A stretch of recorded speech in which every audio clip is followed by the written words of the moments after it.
آج رمضان المبارک کا آخری جمعہ ہے اور آخری دن بھی ہے۔ آج کے دن میں اللہ تبارک و تعالی نے دو فضیلتیں جمع کی ہیں۔ رمضان المبارک کا مہینہ تمام مہینوں کا سردار ہے۔ رمضان المبارک کو سید الشہور کہا جاتا ہے، اور جمعے کا دن تمام دنوں کا سردار ہے۔ جمعے کے دن کو سید الایام کہا جاتا ہے۔ یہ جو آج کا دن ہے، اس دن دونوں فضیلتیں جمع ہیں۔ سید الشہور کی بھی فضیلت ہے اور سید الایام کی بھی فضیلت ہے، لہذا یہ بہت اہم اور عظمت والا دن ہے۔ اس دن ہم اللہ تبارک و تعالی کی جتنی زیادہ عبادت کریں گے اور اللہ تبارک و تعالی سے ہم اپنی حاجات جتنی زیادہ مانگیں گے، اللہ تعالی آج کے دن ہماری دعاؤں کو قبول فرمائیں گے اور ہماری نیکیوں میں بیش بہا اضافے فرمائیں گے۔ آج کا دن جو ہے وہ اس اعتبار سے بڑا اہم ہے کہ یہ رمضان المبارک کا آخری دن ہے۔ البتہ ہمارے درمیان جو ایک تصور ہے الوداعی جمعے کا، جسے جمعۃ الوداع کہتے ہیں، یا الوداع یا شہر رمضان کہتے ہیں، اس طرح کے الفاظ احادیث شریفہ میں نہیں ملتے۔ ہمارے نبی صلی اللہ علیہ وسلم کے معمولات میں، نبی مصطفیٰ صلی اللہ علیہ وسلم کی پاک زندگی میں، اور اسی طرح سے صحابہ کرام رضوان اللہ علیہم اجمعین کے یہاں اس طرح کے الفاظ نہیں ملتے۔ اسی طرح سے آج کے دن میں ایک خاص اہتمام کرنا الوداع جمعے کے طور پر، اور بعض حضرات آج کے دن میں یہ سمجھتے ہیں کہ کوئی خاص نماز بھی ہے، خاص نفلیں بھی ہیں، اور اسی طرح سے بعض حضرات آج کے دن روتے ہیں۔ بعض کو تو الحمدللہ رونے پر اتنا کمانڈ حاصل ہے کہ وہ لائیو بھی رو لیتے ہیں۔ اس سے یہ ظاہر ہوتا ہے کہ کیا نعوذ باللہ ثم نعوذ باللہ ہمارے نبی صلی اللہ علیہ وسلم کو اور رسول اللہ صلی اللہ علیہ وسلم کے تربیت یافتہ جو صحابہ تھے، ان کو رمضان کے گزرنے کا غم کم ہوتا تھا اور ہمیں زیادہ ہونے لگا ہے۔ اگر اس طرح کی بات ہوتی تو احادیث مبارکہ کے اندر اس کی ضرور صراحت ہوتی۔ صحابہ رسول اللہ صلی اللہ علیہ وسلم کے اس عمل کو، اس خاص کیفیت کو ضرور بیان فرماتے، اور آپ کو تعجب ہوگا کہ یہ جو الوداعی جمعے کا کانسیپٹ ہے، یہ صرف سب کانٹیننٹ کا کانسیپٹ ہے۔ سب کانٹیننٹ مینس بر صغیر، یعنی ہندوستان، پاکستان، بنگلہ دیش، سری لنکا وغیرہ، بس۔ اس کے باہر آپ جائیں گے جو اسلامی ممالک ہیں، عرب ممالک ہیں، وہاں یہ تصور نہیں پایا جاتا۔ اگر یہ قرآن میں ہوتا، اگر یہ حدیث میں ہوتا، اگر یہ ہمارے نبی صلی اللہ علیہ وسلم کی سیرت میں ہوتا، اگر یہ صحابہ کرام رضوان اللہ علیہم اجمعین کی زندگیوں میں ہوتا، تو یہ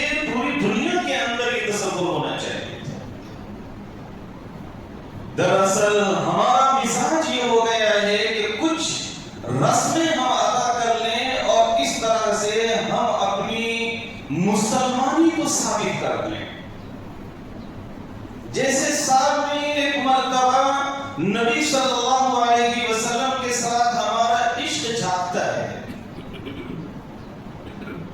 اور اسی طرح سے بہت ساری چیزیں ایسی ہیں جن میں ہم نے اپنی طرف سے روایات گھڑ لی ہیں، خرافات ایجاد کر لی ہیں.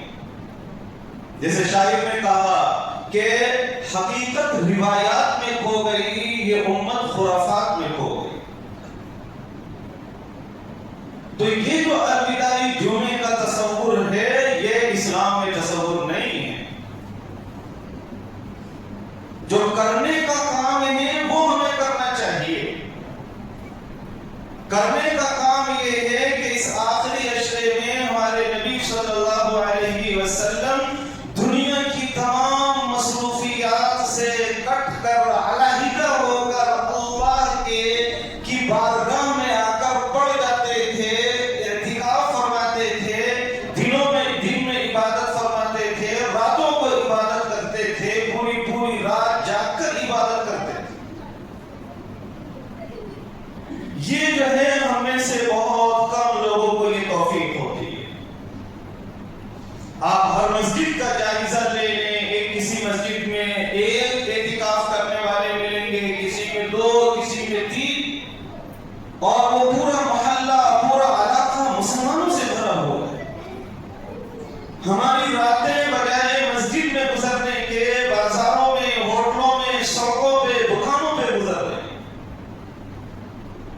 اور ہم یہ سمجھتے ہیں کہ جمعۃ الوداع میں نئے کپڑے پہن لیں گے اور جمعۃ الوداع کی نماز پڑھ لیں گے، اس کے ساتھ کچھ نفلیں جو ہم نے گھڑی ہیں وہ ہم پڑھ لیں گے.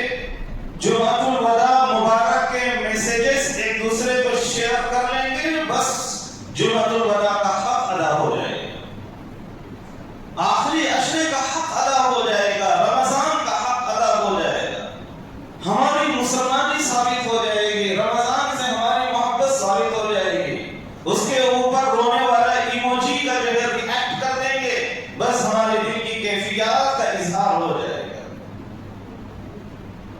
یہ جو چیزیں ہیں یہ حقیقی اسلام نہیں ہے. ہمیں حقیقی اسلام کی طرف آنا چاہیے.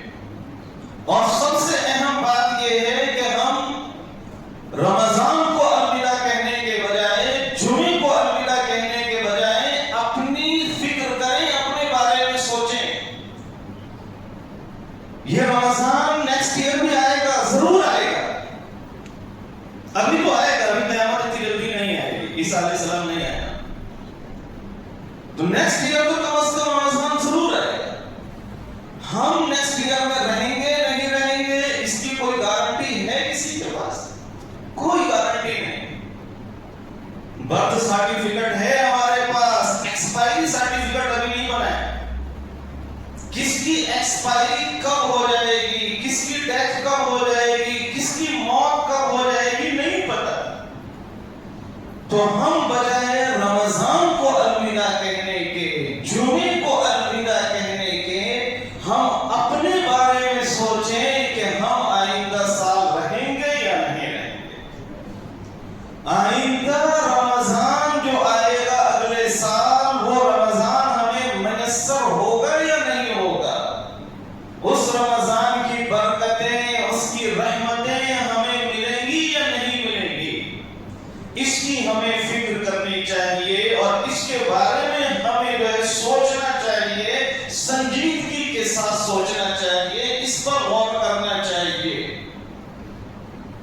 اسی کے ساتھ یہ رمضان المبارک کا عظیم مہینہ اللہ نے ہمیں دیا. رمضان کی عظیم نعمت اللہ تبارک و تعالی نے ہمیں عطا فرمائی. اس نعمت کی قدر و قیمت کا اندازہ ہم نہیں لگا سکتے کہ یہ کتنی عظیم نعمت ہے، کتنا بڑا خزانہ اللہ نے ہمارے حوالے کر دیا تھا. لیکن ہم نے اس نعمت کی صحیح طرح سے اہمیت جانی یا نہیں جانی؟ ہم نے رمضان المبارک کا مہینہ صحیح انداز سے گزارا یا نہیں گزارا؟ رمضان کی جو عبادتیں ہیں وہ ہم نے صحیح طریقے سے کی یا نہیں کی؟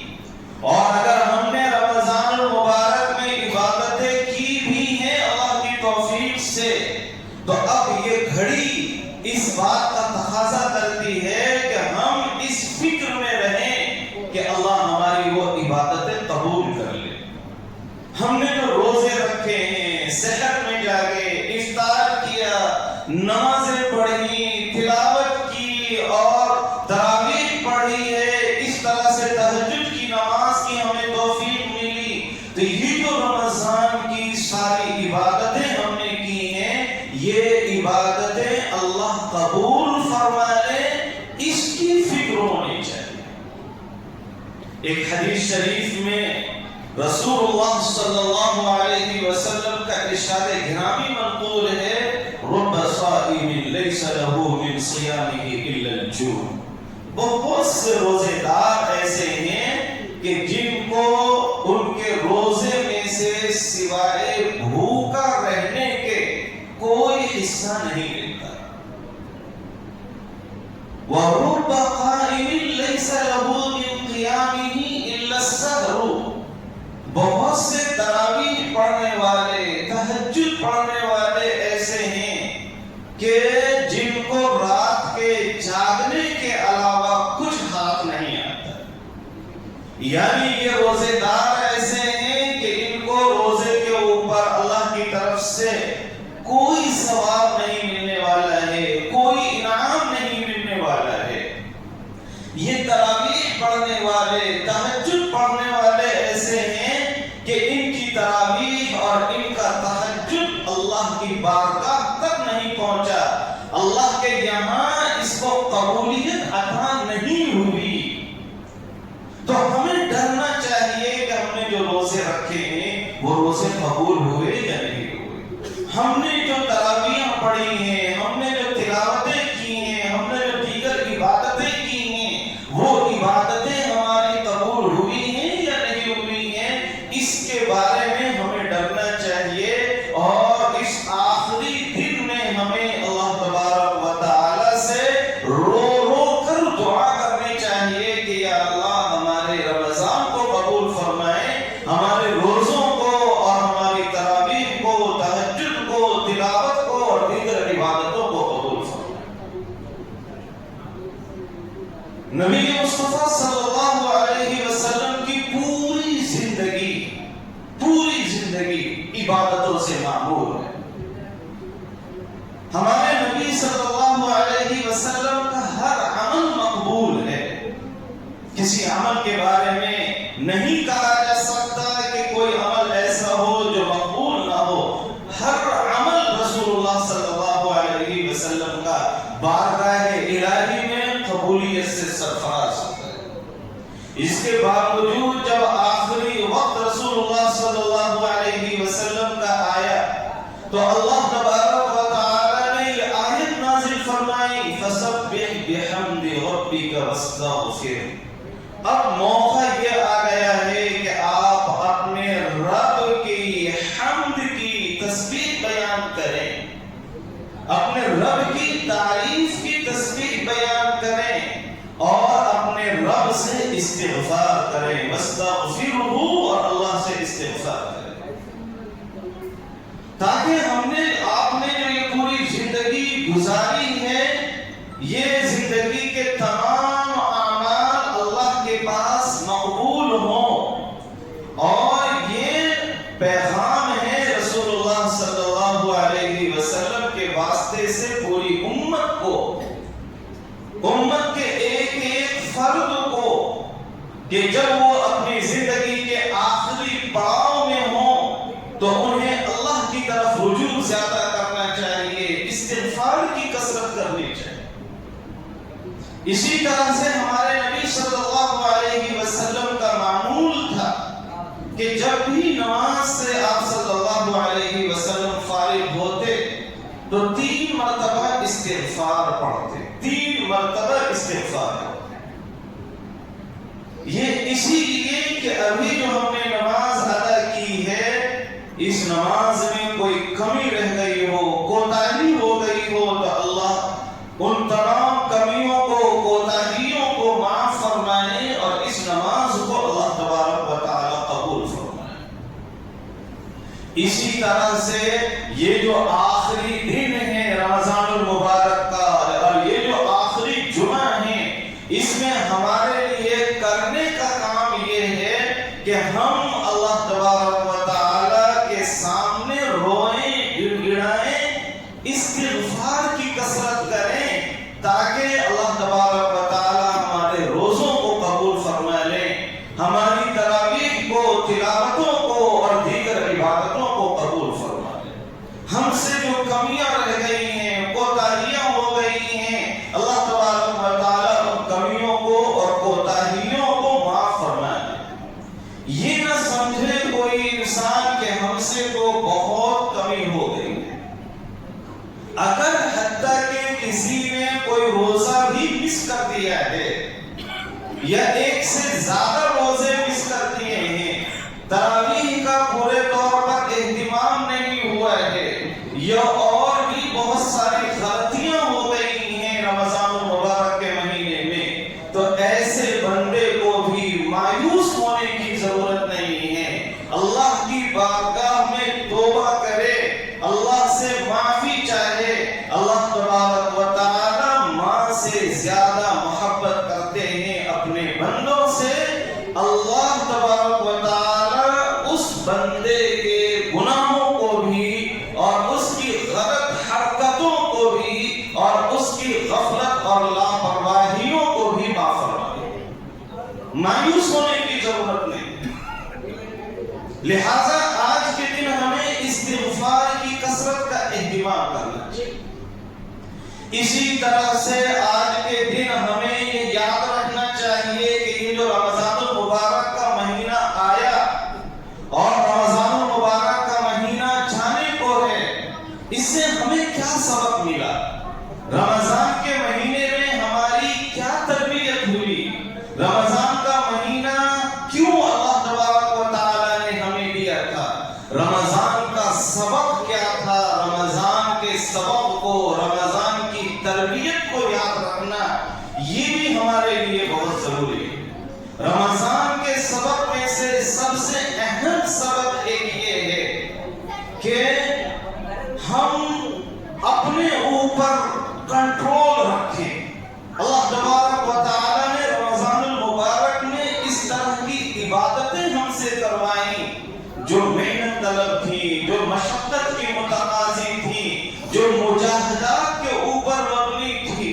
صبح سویرے ہی اٹھنا، رات کے آخری پہر میں اٹھنا اور اٹھ کر تہجد کی نماز پڑھنا اور پھر اس کے بعد سحری تناول کرنا اور پھر شہر کے وقت سے لے کر افطار کے وقت تک بھوکا رہنا، پیاسا رہنا، افطار کا وقت ہو جائے تو فوری افطار کرنا، پھر اس کے بعد مغرب کی نماز پڑھنا، پھر کھانا تناول کرنا، پھر عشاء کی نماز پڑھنا، پھر دیر رات تک تراویح کے لیے کھڑے رہنا اور تراویح کی نماز پڑھنا۔ یہ جو اتنی محنت اور مشقت ہم سے کروائی گئی، اتنا مجاہدہ اور اتنی ریاضت ہم سے کروائی گئی ہے، یہ اس لیے تاکہ اس کا اثر ہمارے مزاج کے اوپر پڑے، اس کا اثر ہمارے اخلاق کے اوپر پڑے، ہمارے مزاج کے اندر، ہمارے اخلاق کے اندر صبر کا مادہ پیدا ہو، برداشت کا مادہ پیدا ہو، غصے کو کنٹرول کرنے کا مادہ پیدا ہو۔ اس لیے یہ ریاضت، یہ مجاہدہ، یہ محنت اور یہ مشقت کروائی گئی۔ ہم رمضان کے بعد بھی اس کے عادی رہیں کہ اپنے نفس کے اوپر، اپنی ذات کے اوپر کنٹرول کریں، اپنی انانیت کو لگام دے سکیں اور اسی طرح سے ہم دوسروں کے اوپر ظلم نہ کریں، زیادتی نہ کریں۔ دوسرا جو میسج ہے اس ماہ مبارک کا وہ ہے قرآن کریم سے ہمارا رشتہ اور تعلق کیسا ہونا چاہیے۔